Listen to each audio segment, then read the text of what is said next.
Salam jumpa kembali saudara-saudariku yang terkasih dalam Tuhan kita Yesus Kristus. Salam sejahtera untuk kita semua. Berkat Allah yang Maha Kuasa senantiasa menyertai kita. Hari Sabtu 2 Januari tahun 2021 adalah peringatan wajib Santo Basilius Agung dan Gregorius dari Nasianse, Uskup dan Pujangga Gereja. Basilius lahir pada tahun 329 di Kaisarea dan berasal dari keluarga Kristen yang saleh. Basilius melanjutkan pendidikan di Konstantinopel dan Athena. Di Athena ia menjalin persahabatan dengan Gregorius dari Nasianse, teman sekelasnya. Setelah menamatkan pendidikan dengan cemerlang dan kembali dari studinya, ia terpengaruh kakaknya Marina Muda dan kedua adiknya untuk mempelajari hidup membiara. Basilius membangun biara pertama di Asia Kecil dan digelari sebagai Bapa Perintis Hidup Membiara di Gereja Timur. Basilius diangkat menjadi uskup, menggantikan Uskup Eusebius pada tahun 370. Ia giat membela kebenaran ajaran iman Kristiani terhadap ajaran sesat Arianisme.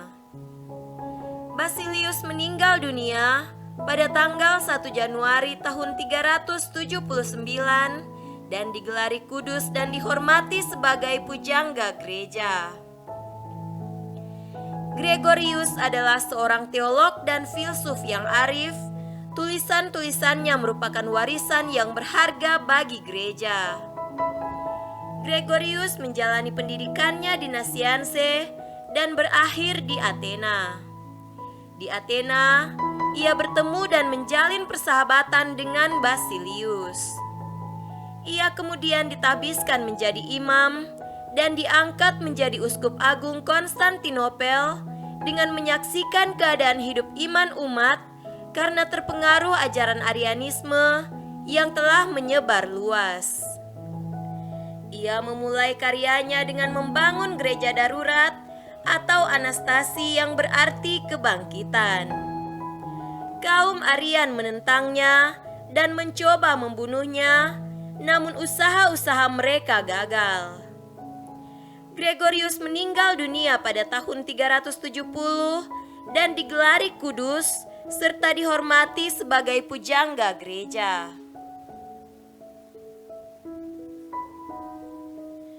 Marilah kita mendengarkan dan merenungkan bacaan-bacaan kitab suci.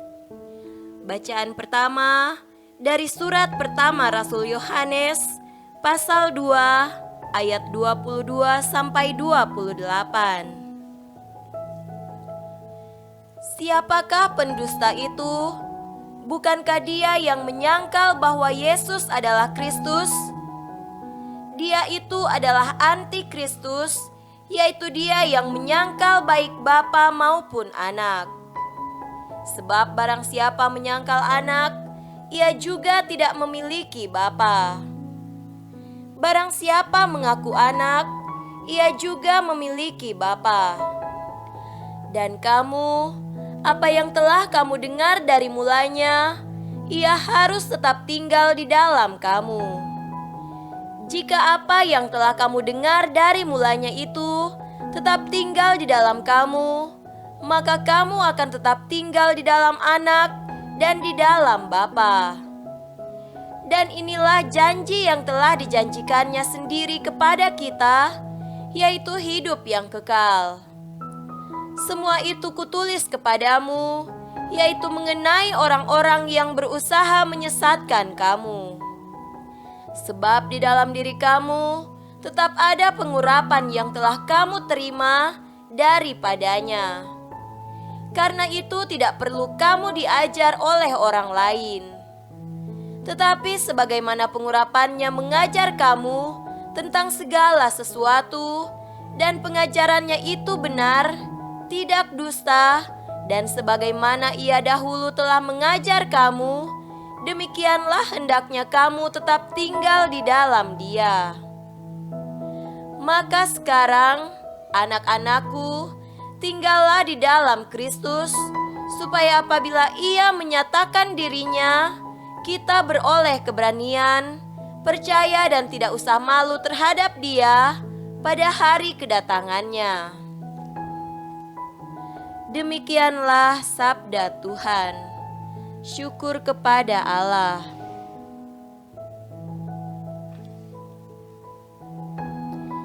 Tuhan beserta kita sekarang dan selama-lamanya. Inilah Injil Yesus Kristus menurut Yohanes. Dimuliakanlah Tuhan.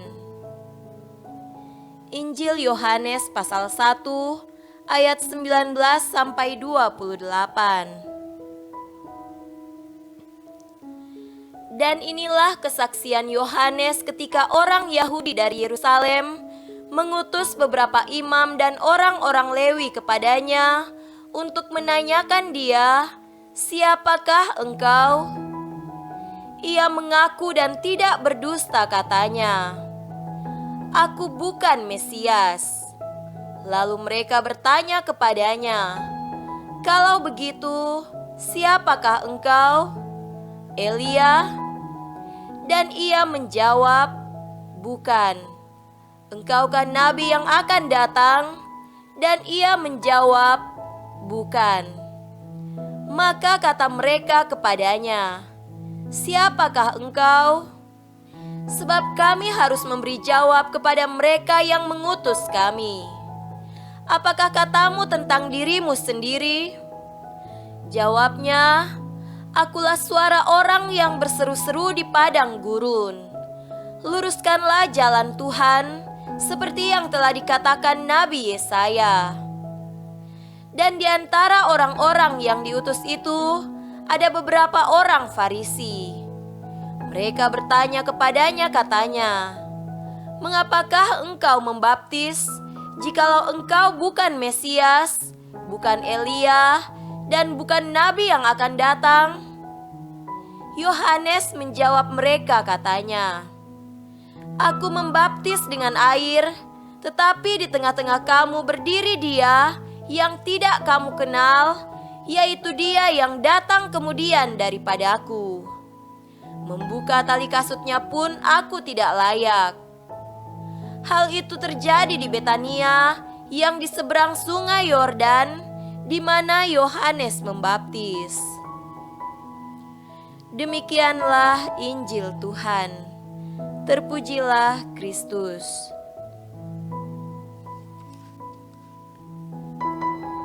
Saudara-saudariku yang terkasih dalam Tuhan kita Yesus Kristus, tema renungan kita pada hari ini adalah megalomania versus Yesus mania. Megalomania adalah istilah dalam psikologi yang dipakai untuk menyebut orang yang cenderung memusatkan perhatian pada diri sendiri atau suka membanggakan dirinya sendiri. Istilah lain dari megalomania adalah narsisistik. Semua manusia punya kecenderungan untuk memuji diri sendiri atau egosentris. Pada sebagian manusia, kecenderungan ini muncul secara berlebihan sehingga dikategorikan sebagai orang yang memiliki gangguan kepribadian narsisistik atau megalomania. Mereka membutuhkan pengakuan dari orang lain. Saudara-saudariku terkasih, bacaan Injil pada hari ini menyajikan seorang bernama Yohanes Pembaptis yang jauh dari kecenderungan mementingkan diri sendiri.